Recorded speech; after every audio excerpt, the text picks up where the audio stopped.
देश भर में नागरिकता संशोधन कानून लागू, केंद्र सरकार ने जारी किया नोटिफिकेशन। बीजेपी बोली जो वादा किया वो पूरा किया। सीएए लागू होने पर तीनों देशों के गैर मुस्लिम शरणार्थी को मिलेगी नागरिकता। अफगानिस्तान, पाकिस्तान, बांग्लादेश के पीड़ित हिंदू, ईसाई, सिख और जैन, बौद्ध और पारसी समुदाय को बड़ी राहत। सीएए लागू होते ही देश में गरमाई सियासत। ममता, अखिलेश, कांग्रेस ने केंद्र पर जमकर निशाना साधा। ओवैसी ने कहा सीएए पर हमारी आपत्ति बरकरार। नागरिक संशोधन अधिनियम की अधिसूचना जारी होने पर मौलाना खालिद रशीद बोले किसी को भी फिक्रमंद होने की जरूरत नहीं। यूपी में भी सुरक्षा को लेकर अलर्ट के दिए आदेश। डीजीपी ने सभी जिलों के एसपी, एसएसपी को संवेदनशील इलाकों में अतिरिक्त पुलिस फोर्स तैनात करने के लिए कहा। सीएए लागू करने पर सीएम योगी ने गृह मंत्री को धन्यवाद किया।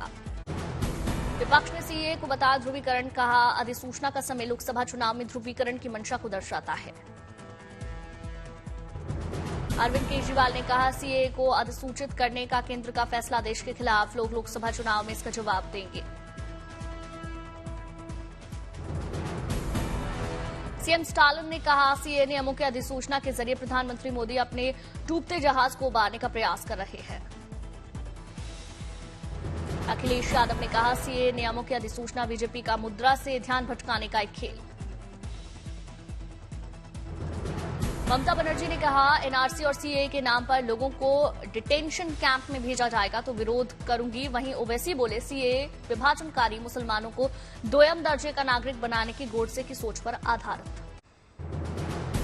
सीमा हैदर ने सीएए लागू करने का प्रधानमंत्री को शुक्रिया कहा। अपने बच्चों संग सीमा और सचिन ने मिठाई बांटी।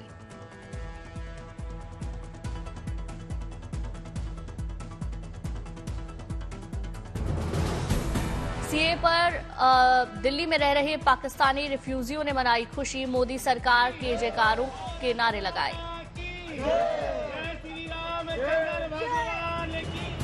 सीएए लागू होने के बाद पटना के फुलवारी शरीफ में फ्लैग मार्च। किसी भी स्थिति से निपटने के लिए सुरक्षा के सख्त इंतजाम। जैसलमेर के हिंदू पाकिस्तानी विस्थापितों की बस्ती में दिखा दीपावली जैसा माहौल। पटाखे चलाकर किया सीएए लागू होने का स्वागत।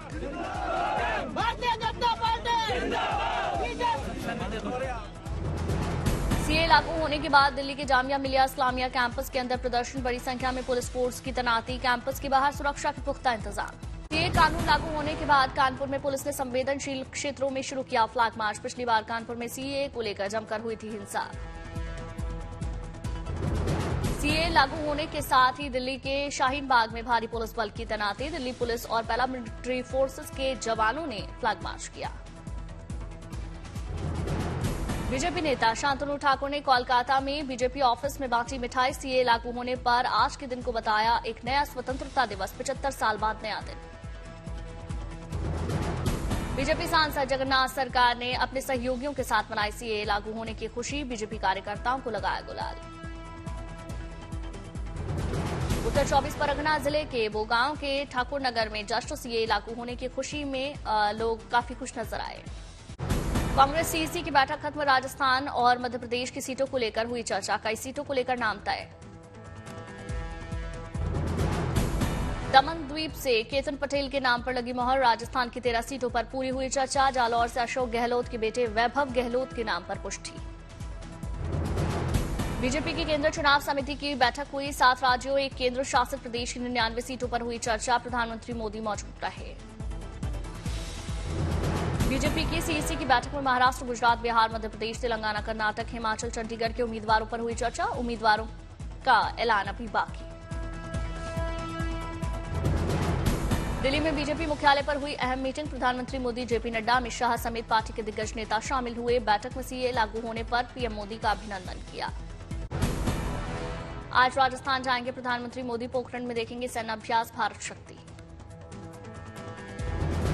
अहमदाबाद में 85,000 करोड़ के रेलवे प्रोजेक्ट्स की शुरुआत करेंगे पीएम मोदी। 10 नई वंदे भारत ट्रेन को दिखाएंगे हरी झंडी। पीएम मोदी आज अहमदाबाद में 85,000 करोड़ रुपए की रेलवे परियोजना का उद्घाटन करेंगे।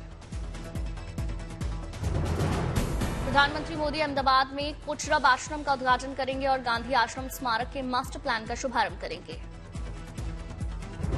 15 से 19 मार्च तक तमिलनाडु, कर्नाटक, आंध्र प्रदेश, तेलंगाना का पीएम दौरा करेंगे। तीनों दिन तक तमिलनाडु के दौरे पर पीएम रहने वाले हैं। आरएलडी के वरिष्ठ नेता प्रमोद गौड़ ने प्रधानमंत्री नरेंद्र मोदी को पत्र लिखा। अलीगढ़ से बीजेपी सांसद सतीश गौतम को लोकसभा टिकट दिए जाने की परिस्थिति में उनके खिलाफ चुनाव लड़ने का ऐलान किया। मोदी जी के लेटर में मैंने उन्हें अवगत कराया है कि ये जो तथ्य हैं, जो इनके कृत्य हैं, उनको भाजपा हाईकमान को अवगत कराएं और अगर इनको यहाँ से लोकसभा का टिकट दिया जाता है तो उस परिस्थिति में मैं यहाँ से लोकसभा का चुनाव इनके विरुद्ध लड़ूंगा, सतीश गौतम के विरुद्ध। यूपी विधान परिषद के लिए एनडीए के 10 प्रत्याशियों ने किया नामांकन। सीएम योगी भी मौजूद रहे। पंजाब में आम आदमी पार्टी ने शुरू किया चुनाव के लिए कैंपेन। सीएम केजरीवाल ने लगाया बीजेपी पर आरोप, कहा पंजाब में सरकार गिराने की रची जा रही साजिश। ज्ञानवापी की तरह अवधार के भोजशाला का होगा एएसआई सर्वे। एमपी के हाईकोर्ट ने आदेश दिया। वैज्ञानिक सर्वेक्षण के लिए हिंदू फ्रंट फॉर जस्टिस ने दिया आवेदन। 2 चुनाव आयुक्तों की नियुक्ति के बाद होगा लोकसभा चुनाव की तारीखों का ऐलान। सूत्रों के मुताबिक 15 मार्च तक दोनों पदों पर नियुक्ति संभव। चुनाव आयोग में खाली हुए 2 आयुक्तों का नियुक्ति पर प्रधानमंत्री मोदी का मंथन। 14 मार्च को हो सकती है पीएम मोदी की बैठक। लोकसभा चुनाव से पहले अरुण गोयल के इस्तीफे पर कपिल सिब्बल का सरकार पर हमला, बोले जाहिर तौर पर कुछ गंभीर है। आरजेडी सांसद मनोज झा ने सरकार पर धांधली का आरोप लगाते हुए कहा चुनाव का इतना नाटक क्यों जब आपने इसकी पटकथा पहले ही लिख दी है। एआईएमआईएम प्रमुख असदुद्दीन ओवैसी ने कहा अगर चुनाव आयुक्तों की नियुक्त करने वाले 3 लोगों में से 2 सरकार से हैं तो जाहिर है सरकार अपने लोगों को इसमें रखेगी। दिल्ली में आयोजित बिल्ड इंडिया इंफ्रा अवार्ड में केंद्रीय मंत्री नितिन गडकरी ने हिस्सा लिया। बोले 2024 खत्म होने से पहले अमेरिका की तरह होगा भारत का रोड इंफ्रास्ट्रक्चर। मॉरिशस के 3 दिवसीय राजकीय दौरे पर राष्ट्रपति मुर्मू मॉरिशस के राष्ट्र दिवस पर मुख्य अतिथि के तौर पर शामिल हुई। साहित्य अकादमी द्वारा आयोजित साहित्योत्सव का केंद्रीय संस्कृति राज्य मंत्री अर्जुन राम मेघवाल ने उद्घाटन किया। बोले साहित्य लेखन एक ही कला है और साहित्यकार एक साधक। मुंबई में अब समंदर के नीचे चलेगी गाड़ियां। देश को मिला पहला अंडर वाटर सी टनल। सीएम एकनाथ शिंदे ने हरी झंडी दिखाई। मुंबई में वर्ल्ड क्लास सेंटर पार्क के लिए रास्ता साफ हुआ। महाराष्ट्र सरकार ने महालक्ष्मी रेस कोर्स की 300 एकड़ जमीन पार्क के लिए दिया। रमजान के पवित्र महीने की हुई शुरुआत। हैदराबाद की मक्का मस्जिद में रमजान के पहले दिन तरावीह की नमाज अता की गई। बिजनौर के तेजपाल सिंह ने रिकॉर्ड बनाया। 26 साल की नौकरी में सिर्फ एक ही दिन छुट्टी ली। India book of world record में दर्ज हुआ तेजपाल का नाम।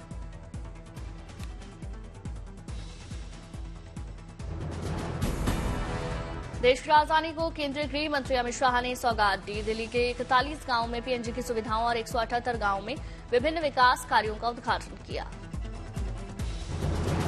दिल्ली के शहरी क्षेत्र के साथ ही अब गांव में भी पाइपलाइन से पहुंचेगी रसोई गैस। 383 करोड़ की लागत से हर घर तक रसोई गैस पहुंचाना लक्ष्य। फ्रांस के शोधकर्ता भी आयुर्वेद से सहमत। सोने से बने सौंदर्य उत्पादों से चमकती है त्वचा। रिसर्च में हुआ खुलासा।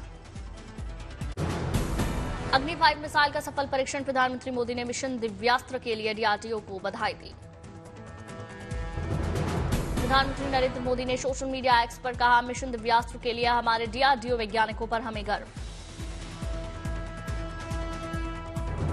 अग्नि 5 मिसाइल परमाणु दागने में सक्षम। इसकी मारक क्षमता 5400 किलोमीटर तक।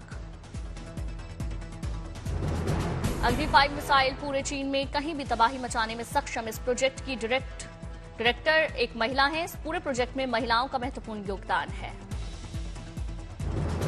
मिशन दिव्यास्त्र की सफल फ्लाइट टेस्टिंग के साथ ही भारत उन चुनिंदा देशों के समूह में शामिल हो गया जिनके पास MIRV टेक्नोलॉजी है। कर्नाटक में मिर्च की गिरती कीमतों को लेकर किसानों ने प्रदर्शन किया। वाहन में आगजनी की। पुलिस पर हमला किया गया। बीजेपी ने कहा कर्नाटक सरकार की नीतियां किसान विरोधी।